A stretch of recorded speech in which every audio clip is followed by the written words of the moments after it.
This is St. Louis on the Air from St. Louis Public Radio.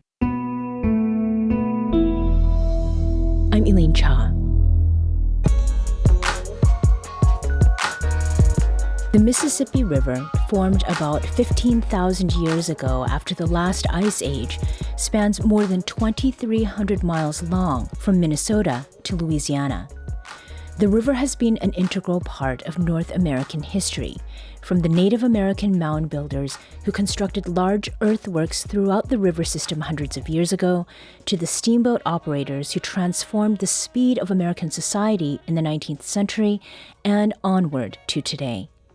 The river is both a commercial navigation system and an ecosystem, which leads to tension and competing visions for its future. That's the subject of journalist Boyce Upholt's new book, The Great River, The Making and Unmaking of the Mississippi. Boyce will be in St. Louis on Tuesday, June 18th for an on-stage conversation with St. Louis author Dean Klinkenberg at the Schlafly Public Library. Ahead of his visit, Boyce spoke with St. Louis Public Radio senior environmental reporter Kate Grumke. And this hour, we're bringing you that conversation. Boyce, thanks for being here. Thank you for having me, Kate. So the title of the book is The Great River. What do you mean when you refer to the Mississippi as great? Yeah, it was a little bit of a struggle to decide what to call this book, to how to signal what I was talking about here, because I've spent most of my river life on the lower Mississippi River, so a good bit south of Missouri, where we've got not just the Missouri has come in, but also the Ohio. So it's the big river that brings everything together. And so in some ways, I think of what makes the Mississippi so special is just this giant expanse of a watershed that extends all the way out to Pennsylvania and New Mexico and Montana. And so to me, that is the greatness that is implied there. And it was useful that the word Mississippi, there's few different ways to translate that. It actually, potentially, there could be a few different sort of Ojibwe, Anishinaabe words that comes from. One of them would be Great River. And so I said, well, that's a useful translation for me, because what really the marvel of this river is how much water and land that it brings together. And it also brought to mind for me the impact of the river. Could you talk about that a little bit? What does the Mississippi mean to us? Yeah, I mean, I really, in researching this book, I've come to think that the United States of America, as we know it today, would not have come to be if not for the Mississippi River and, yes, the greatness of that watershed, because it presented, for Thomas Jefferson, it presented sort of a vast space in which he could unfurl what he thought of as sort of an empire for liberty, or an empire of liberty, this idea of lots of private property, lots of individual farmers as excellent democratic citizens. It created a pretty wild space, too, where sort of, a sort of uncouth culture developed despite Jefferson's efforts to create these polite farmers. And so there's just a whole lot of ideas that still are very active in the American imagination that really originated along the Mississippi River. Many people in this region live very close to the river, but live very separate from it. We don't often see it or touch it or get in it. And for a long time, I think we thought of it as kind of dirty and industrial. But it seems like that's not your relationship with the river. Could you talk to us about how you first got to know the Mississippi? Yeah, I mean, for a long time, that was also my relationship with the river, to the extent that I had one. I grew up outside of Hartford, Connecticut, and honestly, I don't think I thought that much about the Mississippi River in my childhood. Surely we must have talked about it in middle school and high school, but I don't remember what was said. And then in my mid-20s, I wound up taking a job in rural Mississippi in the land kind of often called the Mississippi Delta. And basically, I was just looking for something to do in a place that felt exotic, because I wanted to be a writer and didn't quite know how to do it, and felt like moving somewhere weird was a good first step. And so I wound up living there for a number of years and still didn't think much about the Mississippi River, in part because of the levees, because that place is very separate from it. But what happened eventually is in casting around for ways to get started as a journalist, wound up writing a profile of a man named John Ruskey, who was sort of a legendary canoe guide in that part of the country and now a very dear friend. And so I went out with John for 3 days and 2 nights to see why someone would want to take tourists out on this giant river in the middle of the country, and was absolutely blown away by how beautiful the landscape was. It was the only wild place left really in that part of the country, which is so overtaken by farmland. And I immediately wanted to keep going back. And so at first, I think I kept writing about the river just because as a writer, finding more assignments out there was a good excuse to keep experiencing this place that was so fascinating.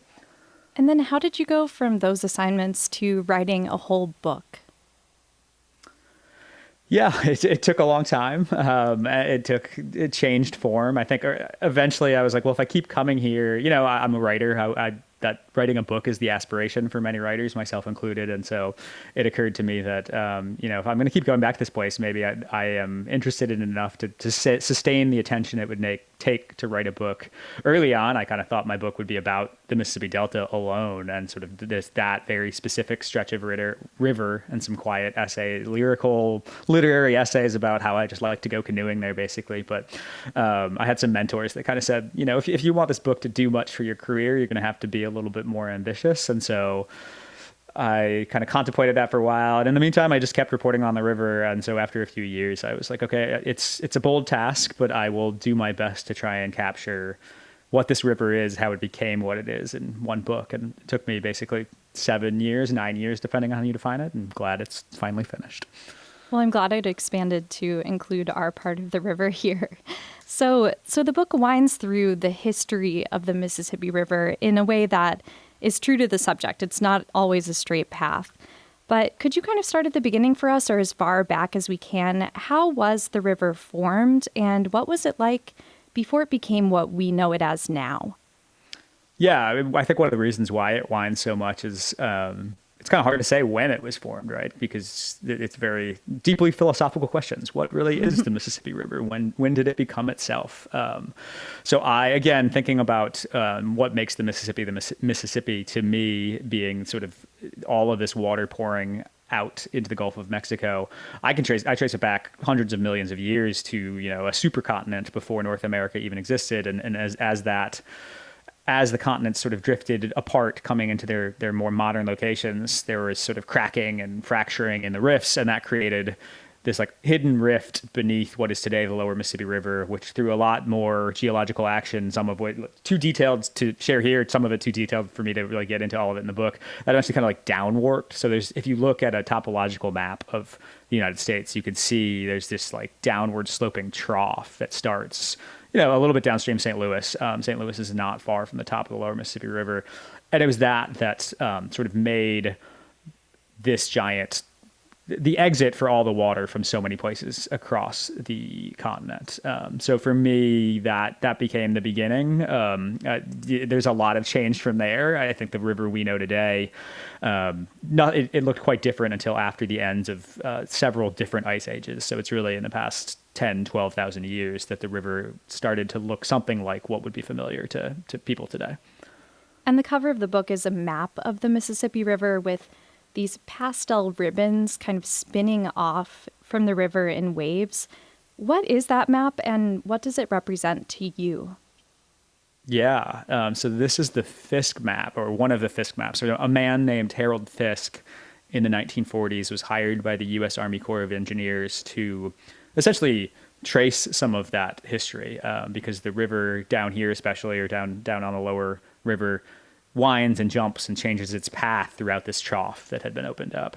And one of the things about that, it's kind of shocking to realize that it was not until the 1940s, so more than 100 years after the Army Corps of Engineers began engineering the river, the 1940s was the first time anyone had any real grasp of this deep geological history. And so Fisk, this was a sort of a crazy task, and it required him to take all these soil borings and kind of collect all kinds of data, photographs from airplanes, information from state highway departments. And he did his best, fairly accurate. I think it's changed some in the 80 years since, but kind of those pastel ribbons that you talk about show what Faulkner called the alluvial chronicles, sort of like this wandering different paths of the Mississippi River. And so these maps, I think they're like absolutely an art form. Actually, when I sold the book, my editor at W.W. Norton, who grew up in Minneapolis, he had one of them on the wall of his office already. They're kind of a touchstone in cartography. And I think there's a lot of maps in this book. In some ways, I see this book as sort of tracking the different ways people thought of and mapped the river. And the Fisk maps stand out as a set of maps because it took a number of different sheets for him to capture the whole river. But it's a set of maps that, rather than sort of trying to pin the river down and rid it of its wildness, acknowledges that this river has always been a very wild thing. Another map I loved in the book was the one of the different parts of the country that have earthworks. And when I think about the Mississippi River and history, here in St. Louis, a lot of us are really familiar with Cahokia, and that's kind of our touch point for this. I loved hearing about those earthwork mounds elsewhere in the river basin. So could you talk about that? How widespread are these earthworks, and where else have you seen them? Yeah, they're very widespread all over the continent, really. But if you look at the maps, the accountings back in the late 19th century, I think the Smithsonian tried to map them all, and it very much kind of clings to all of the tributaries of the Mississippi River. So they're up and down the Mississippi, the Missouri, the Ohio, all these different paths. And Cahokia, I think, does, for obvious reasons, sort of dominate much of the narrative and stories that people tell about earthworks because it is the biggest set of earthworks created in North America. Sometimes I say yet created because it's important to me to think about sort of the time scale of these mounds and how once they were built, they might mean something for centuries, if not millennia. And I knew very little about these earthworks when I started this book. In some ways, I'm sort of ashamed at how little interest I had in them when I moved to Mississippi because they were all around me, but they were just sort of like small lumps of soil, I thought. And so as I learned this history, I was very entranced by it, honestly. And so I kind of traced this. What was built at Cahokia, I think, began on the lower Mississippi River in Louisiana, where that you saw your first. They were smaller. They were a little bit less elaborate. There were fewer earthworks, but it was in Louisiana that first people started building mounds, pyramids, earthworks like this, and arranging them carefully, kind of in alignment with solar or astronomical phenomena. And to me, it seems to signal, I am not indigenous, and so I'm very much kind of doing my best to listen to the stories being told by indigenous people about these earthworks. But they strike me as teaching us something and showing us that this river meant a lot to people. I think there, between the earthworks and some of the stories that seem to be associated with them, I think there's reason to believe that the lower Mississippi River and this entire kind of network of water was the most important place in at least the central continent. And I think we've lost a little bit of that sense of respect and awe for all that the river can mean. As I was reading your book, I was trying to imagine how the mounds might have interacted with a less engineered river. What's your understanding of that?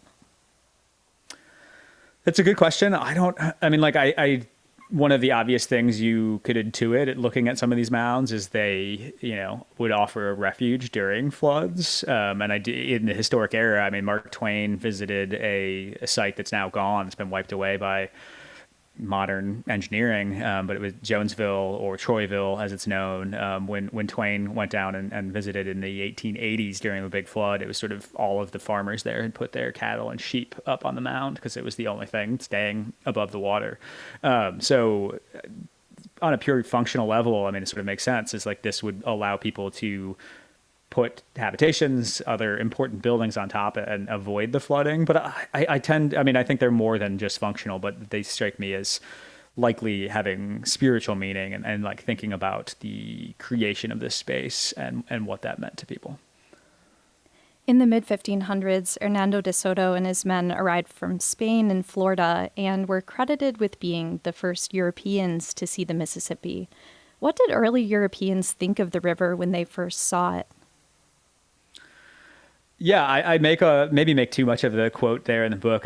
Soto and his men they obviously made note of this river in their journals, or they spoke about it later. And it strikes me that they kind of describe it in very bland terms. Just kind of talk about how wide it is, how hard, like someone across looks very small. And there's not much romance in what they're saying. And this is kind of before romanticism became a thing. So maybe that is what it is. But it struck me like, I mean, there's a picture of Soto and his men in D.C., I think in the Capitol, because they are like the people who the first Europeans to see this American river. And I'm like, well, they didn't seem to really care. It was just kind of like, they're like, okay, now we have to stop here for a while and we're going to have to build some rafts and find our way across. So it was much more of an obstacle than anything that they were looking for gold, and the river was just a thing that stood in their path.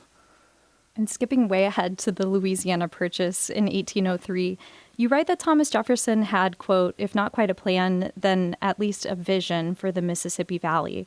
What was that vision?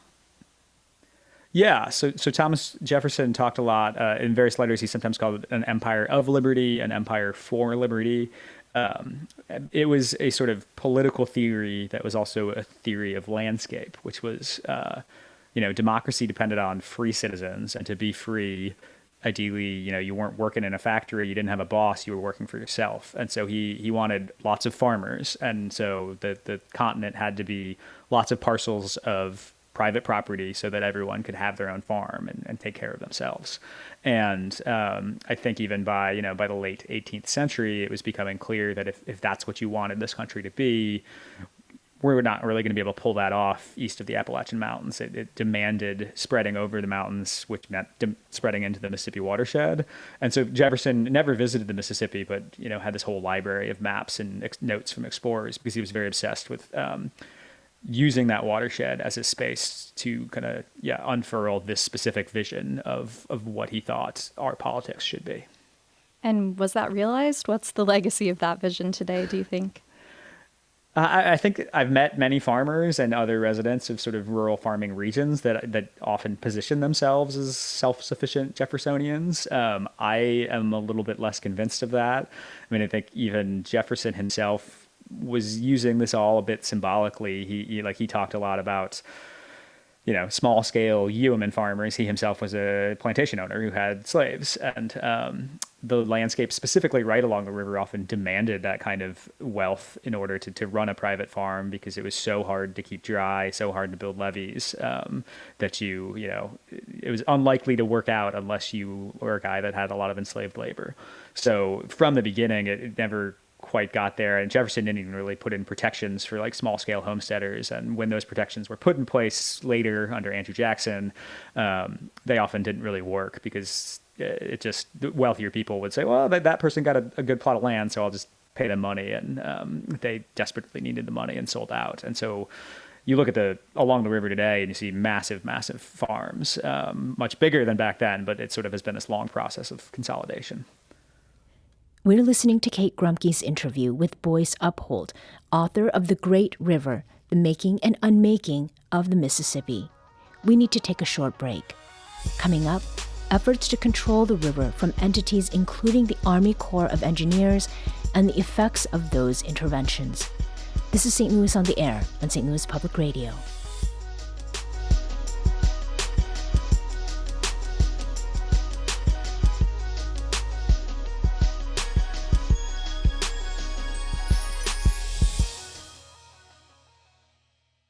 Support comes from the Missouri Forest Products Association. Missouri produces wood pallets, railroad ties, white oak barrels, hardwood floors, and more. Details on the variety of products made in the state are at choosewood.com. Welcome back. This hour, we're listening to senior environmental reporter Kate Grumke's conversation with journalist Boyce Upholt about his new book, The Great River, which explores the effects of centuries of human interference on the largest watershed in the United States, the Mississippi River. Let's dive back into their conversation. I think steamboats are pretty iconic for people who are familiar with the Mississippi. What did the steamboat era change? Yeah, they are iconic. They frustrate me sometimes. I'm not a steamboat lover, I think, in part because I know too much of this history. I mean, the steamboats ushered in change for the river. They ushered in change for America completely, in that they we were stuck to the constraints of geology and geography before the steamboat. If people you kind of only could go downstream unless you fought really, really hard to bring goods upstream. Steamboats changed that, and suddenly St. Louis and New Orleans, what used to be a weeks-long voyage could be done in a matter of days. And so this just completely transformed sort of like the speed of what American society was, the spread, the rate at which our economy could spread around. But in order to get those steamboats, to allow them to move at that pace, that required the first kind of big wave of engineering on the river, where there used to be what were known as snags, it's just driftwood, but it's very sort of dangerous driftwood, big, giant logs stuck in the bottom of the river and poking out of the top, and that could completely destroy a boat. And so an engineer named Henry Shreve, working for the U.S. Army Corps of Engineers, kind of went about pulling all of the snags out of the river, and then even cutting down trees along the banks to keep new snags from developing, which completely altered sort of the structure of the river. Those trees were holding a lot in place, and so then you started to get even more changes along the river because of that. And the steamboat era ended with fire. I was pretty shocked by those few paragraphs in the book and loved that Abraham Lincoln was part of it. Could you tell that story?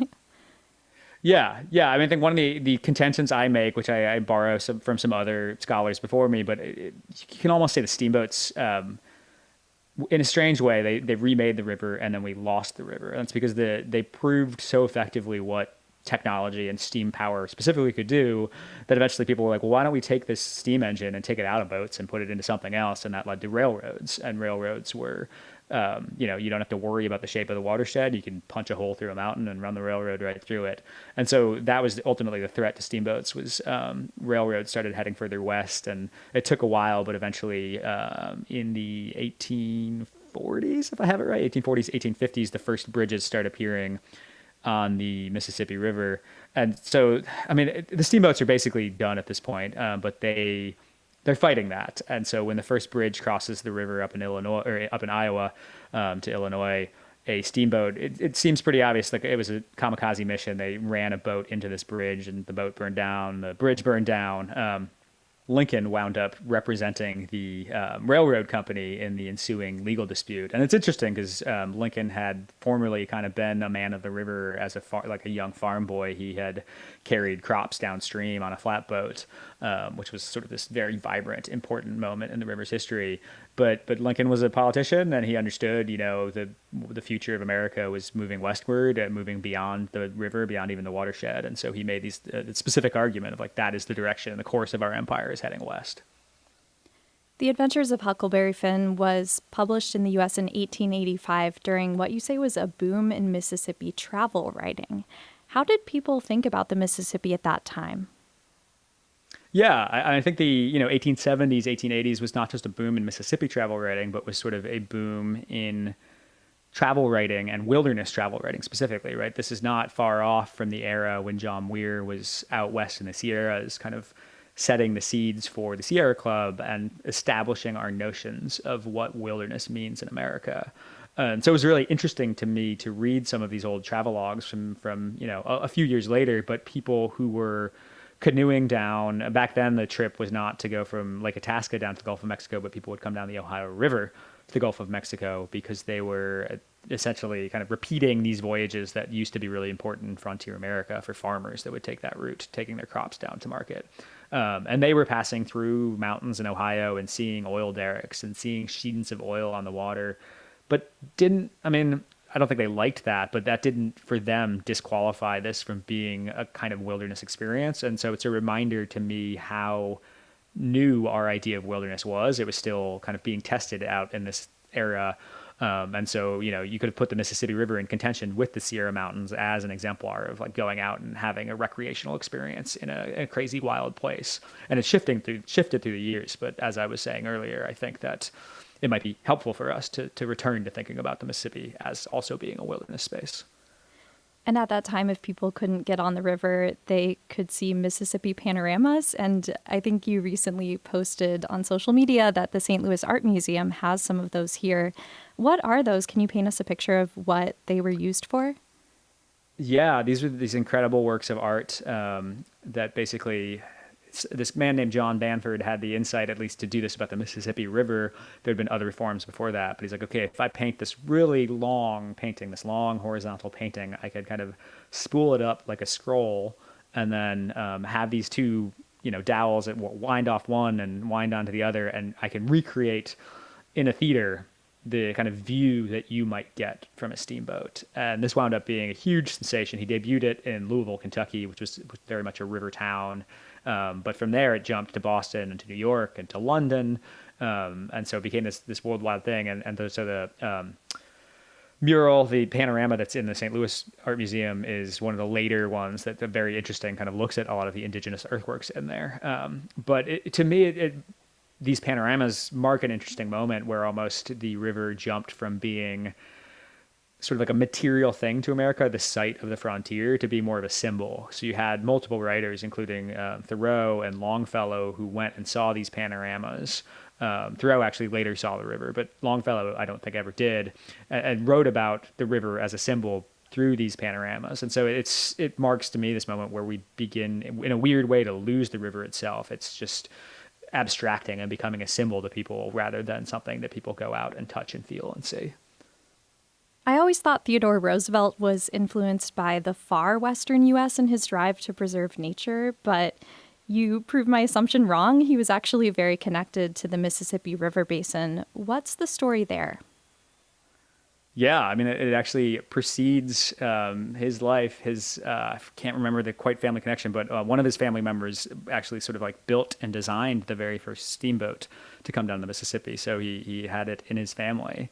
But down where I live, used to live in the Mississippi Delta, he very famously loved the South. It was in Mississippi that that the teddy bear came to be, because he went on a hunt in the floodplain of the river, trying to capture what would have been the last few bears, honestly, in that region. And it was so emaciated that he declined, and this act of sporthood inspired this story and inspired this toy. And he's a hero to a lot of people. I'm a little bit skeptical of that heroism. I think that he has inspired a lot of hunters and fishermen who are incredible conservationists, but I sometimes think we overlook the roots of his love of hunting and the way that he was also sort of celebrating a very problematically masculine, sort of anti-indigenous way of thinking. There's so much in this book on what is called river improvement. Where did all of those efforts to control the river begin? Yeah, so I mentioned earlier Henry Shreve and the steamboats. That's sort of the era in which this idea of river improvement first emerged.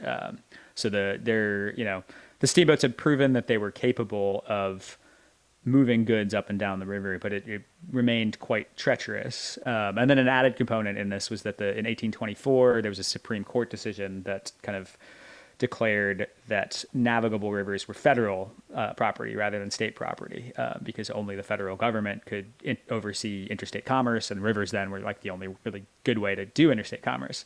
So kind of started casting about. The government said, well, if we're in charge of these, we've got to find some agency that can do the work on them.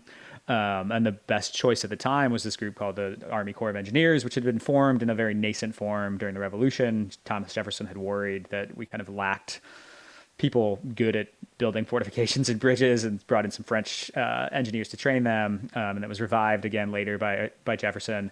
And yeah, they were at that point a fairly small agency, but started taking on some work of first surveying the river, and then through Henry Shreve clearing out these snags and dynamiting open, more rocky rapids, some places on the Ohio River.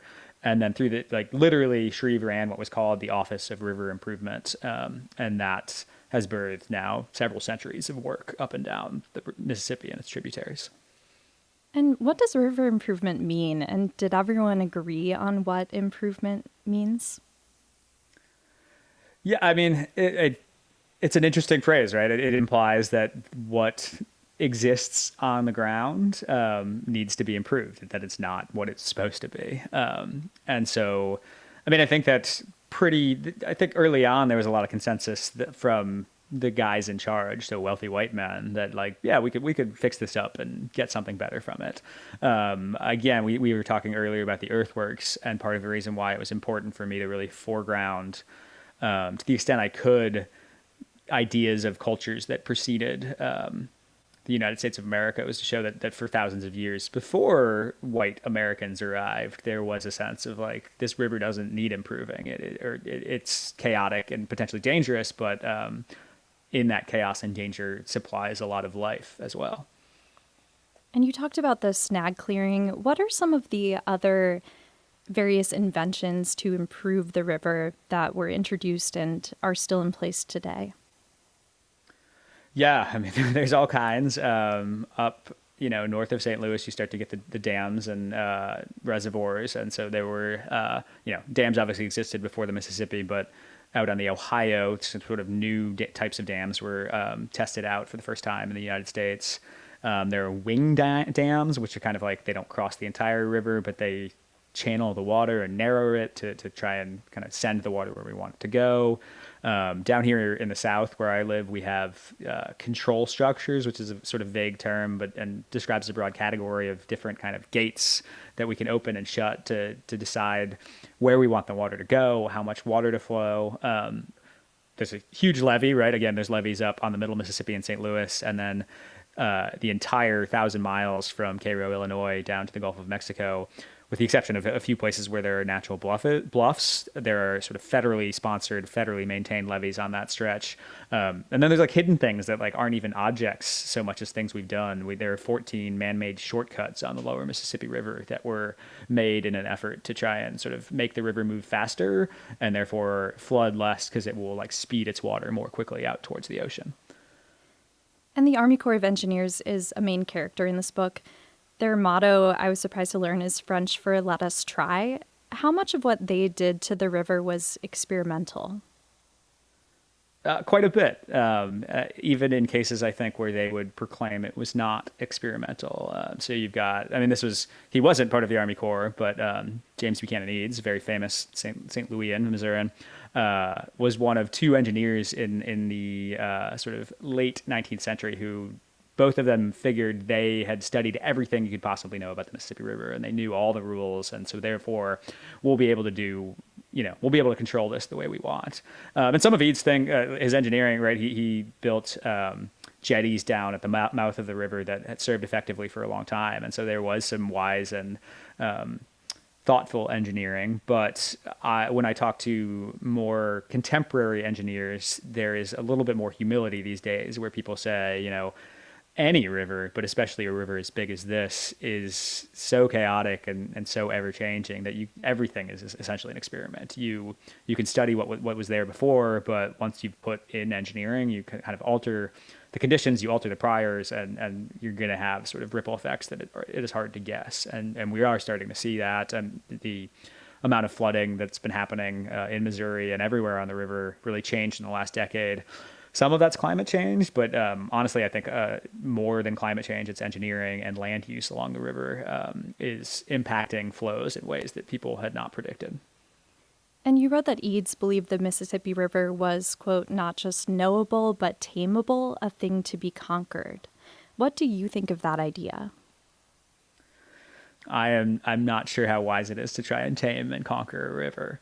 I think, again, maybe it comes from being a guy who found the river by going out on a canoe trip and going camping. But I've always been a lover of wild places. I think wild's a complicated word, an imperfect word often, but it is these sorts of nature unbound attracts me. But I think that's more than just sort of like I like to have fun out there. I think there is wisdom in recognizing that. I live in Louisiana, and the New Orleans, where I live, was once surrounded by marshes that were only built because the river was this chaotic and changing things. And in trying to tame the Mississippi so that we could have places like New Orleans, we have inadvertently put ourselves at risk because those marshes are now disappearing, which is a problem when a hurricane comes in and there's nothing to block its path. And I was surprised to learn that at times river improvement projects were literally job programs, for example, during the Great Depression. So what are the economics of these huge infrastructure projects that are usually paid for with taxpayer money? Yeah, I think the economics are sometimes hard to track, and I think many things were jobs programs during the Great Depression for good reason. And so that in some ways, that was a good point in the book to underline that fact, but it's less concerning there, but more concerning in other eras where we've been quite prosperous. But it seems that a lot of infrastructure gets built because it might help a few certain wealthy, well-connected people or certain industries that have a lot of lobbyists, and they have a lot of say with local politicians. And then those local politicians go to Washington, and the bills in which infrastructure get approved are these giant tomes, and so nobody can really go through them and suss out what makes sense and what doesn't. And so it's just like hard to track the good and bad things about this. And so, yeah, you hear a lot of talk about the navigation infrastructure specifically on the upper Mississippi and how, the Midwest would die without it. And there's just not a whole lot of data to back up those statements that I sometimes hear from politicians. It's a complicated economy, and it's hard to know what would happen if we didn't have navigation for farmers on the Mississippi, but it's not clear that would just be a complete death knell for the Midwest.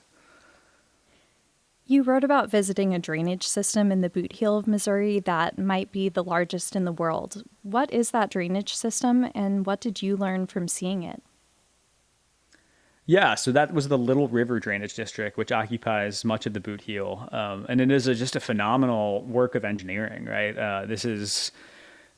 I believe it was as much dirt was moved for that project as the Panama Canal, but instead of being one massive canal, it's just sort of like many, many different canals that web together and drain what was once a huge swamp. And I went there. I mean, it was a convenient place to go because there were a lot of overlapping issues in that region in both Missouri and Arkansas that I was interested in, and because it was such a large drainage project. But that is really similar work underlies so much of our farmland. I mean, all of the Mississippi Delta, all of the Arkansas Delta, these regions that were once the floodplain of the Mississippi are only farmable because of that kind of work. And then further north on the river, you have drainage districts in sort of a narrower floodplain. But it just underlined for me how much work it took to build what we have now that is often invisible. It was useful to drive around with the chief engineer of that district, who very generously escorted me through this project, and talking to him about, if he didn't do work every decade or so to kind of clean out his canals, then the canals would fill up with mud, the water would spread back over the farmland, and it would go back to swamp. And so we never rarely see it or think about it, but it's this ongoing project to keep our farmland what it is. We're listening to Kate Grumke's interview with Boyce Upholt, author of The Great River, The Making and Unmaking of the Mississippi. We need to take a quick break, but we'll be back shortly to continue this conversation. This is St. Louis on the Air on St. Louis Public Radio.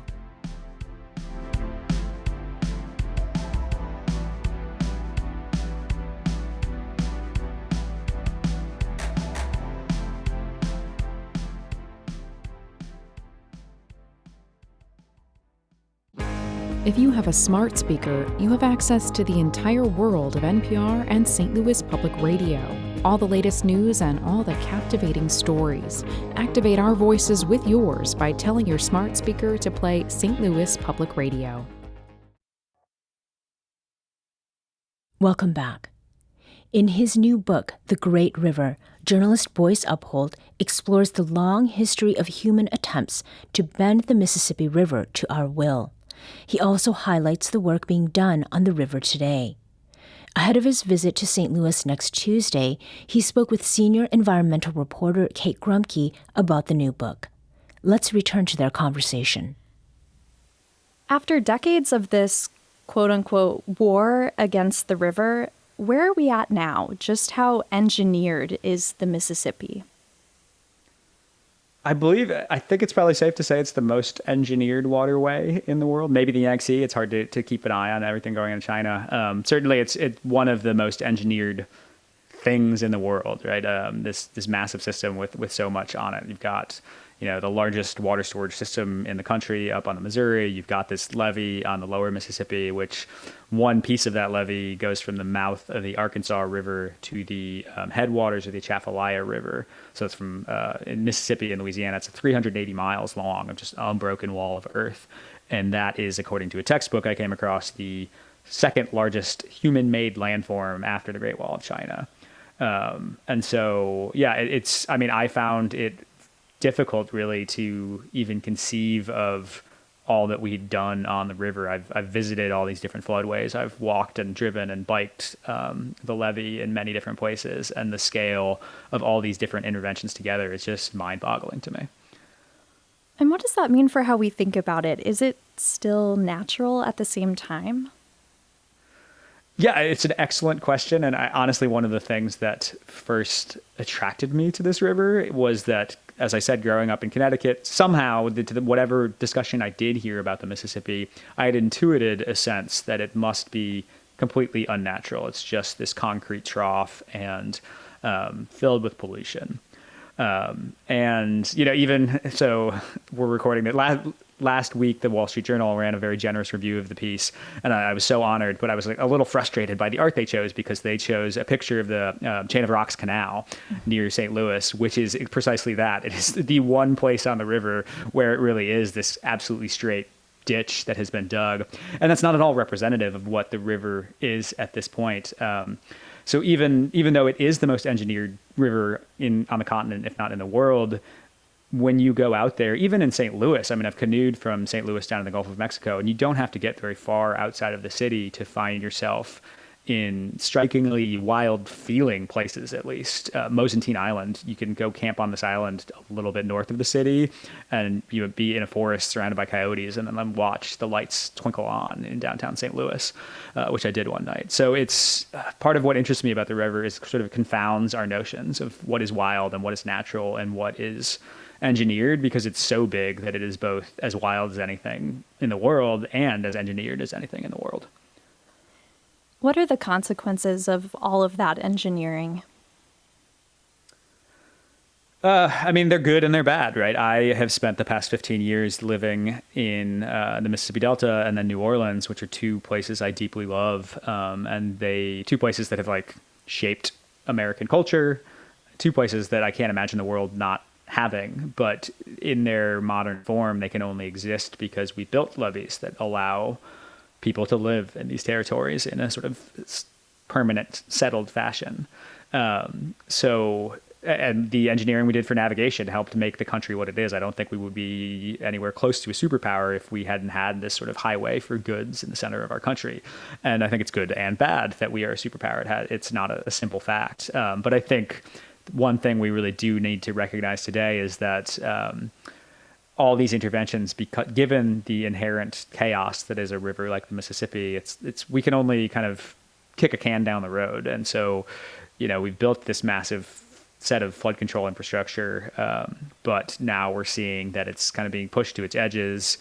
When you combine the effects of engineering and the effects of using so much of the watershed for other purposes, so water can't stand on it, with climate change dumping huge amounts of rain all of a sudden, you're seeing these floods that the system we've built just aren't ready for. And so in the next, decades minimum, we are going to have to start thinking about how are we going to protect ourselves from the floods we'll face in the future. Yeah, and talk more about that. What do we know about how the Mississippi will be affected by climate change? It is. We can just depend on models, and it's interesting. I think throughout the book, I am skeptical of sort of the modeling that the Army Corps has done in the past, and so perhaps I shouldn't put too much into the models we're using now. But I think science advances, we learn more and more, and so the models seem to predict that there are spots on the in the lower river where it's called the Mississippi Rivers and Tributaries Project. This very the one place where the flood control system is very tightly kept by the federal government, and there are places within that system where the levees are with what should be a fairly normal flood will be nearly overtopped. There are other studies, right? The Mississippi naturally changes paths in Louisiana, and for 60, 70 years, we've known that this other river, the Atchafalaya, kind of is the path. It's ready to go down that path, and we built some infrastructure to stop that. Despite that infrastructure, the river continues to carve itself a better path there. So if anything goes wrong in that, it will like punch that open. And so this increased rain is causing problems for us. And then, as I've said, intertwined with sort of the way mud keeps moving in what we've built, it's exacerbating some of those problems. And what solutions did you hear from people concerned about the long-term health of the river? What would they like the Mississippi to look like?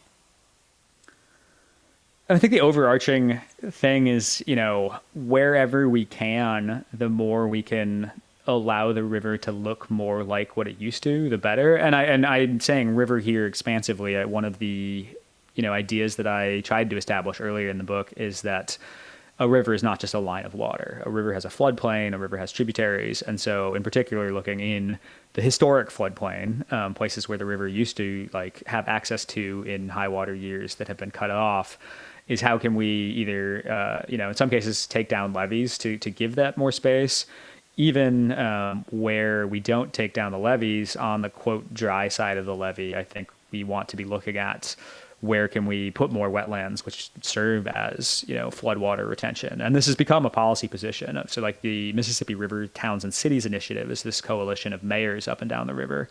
And they've made this a plank of their policies to say where we have space to build natural infrastructure, which basically is wetland flood storage, we want to do that. And that's quite different than I think a decade or two ago. You'd see a lot of mayors saying, we got empty space over here, let's build ourselves a strip mall.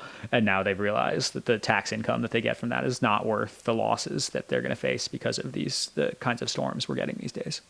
And are there downsides to allowing the river to return to a more natural state? Depends on where you do it. So the difficult thing is, where and how can we do that? Because I love wild things and wild rivers, the dream would be what if we just tore out all these levees? And you can't do that. You can't, people have built lives in these places. I own a home in New Orleans. And so I think I sort of somewhat sheepishly avoid giving any specific recommendations of do X because it's such a hard question. How do we decide, who wins, who loses? But we are going to have to start making these difficult decisions of where and how can we give the river more room it needs. And I hope that as we do that, we do so with more thoughts of justice than we have in the past. I think in the past it's been, the wealthy people are going to benefit and everyone else is going to have to suck it up. And I hope that's not the way we go in the future. And I think it's also hard because it's just such a huge system, and the people in St. Louis are dealing with very different issues than people in New Orleans. So why should people in other parts of the Mississippi River Basin care about what is happening where they don't live? Yeah, I think they are dealing with different issues, but I think part of the lesson of a system this big is that they're so interconnected. And I think to the extent that I do have sort of it's not a policy proposal, but a solution, the subtextual solution that I hope comes through in this book is go out and experience this river, get to know it. Go to Mosentine Island if you're in St. Louis, because I think the more time you spend out there, the more you get to understand how all these things are interconnected. And I've met people that are, one of the big issues that I don't get into in the book in much detail is agricultural runoff. And so farmers in Iowa, their fertilizers are coming off their farms, running all the way down the system and then causing a dead zone in the Gulf of Mexico. And I've met farmers who, because they came down to Louisiana because they wanted to go fishing, managed to wrap their head around the fact that this is this massive system and went home and changed their practices because they've learned, what a river is. And so I think that's what we're going to have to do is realize that our local context is just one piece in this large web. And if you get to know the river, you'll start to see how what you do affects others, what others do affect you. And how would you recommend people get to know the river? Would you recommend that they find somewhere to go canoeing, or what do you think would be the best experience for someone's introduction to the Mississippi on a more personal level?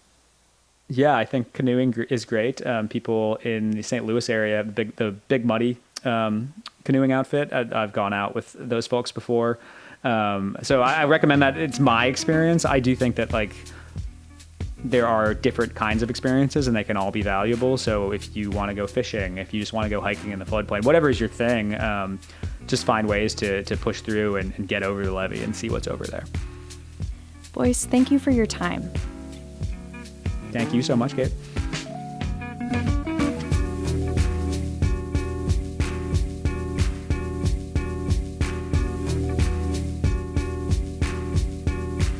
This episode was produced by Kate Grumke and Emily Woodbury. Audio engineering and podcast design by Aaron Dorr.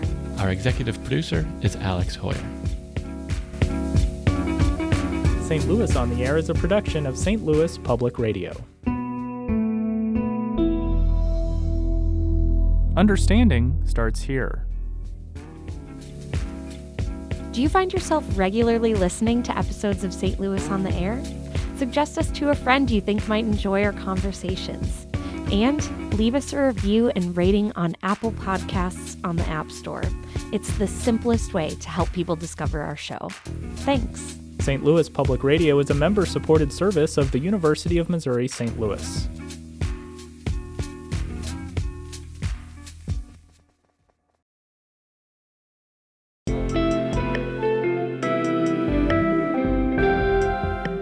The Gateway brings you the day's news each weekday from around the St. Louis region and the state capitals in Jefferson City. Our schools are accredited. We don't need this bill. And Springfield. How many more years must pass before lawmakers see time is of the essence? I'm Abby Larico. Join me each weekday for The Gateway on the STLPR app or wherever you get podcasts.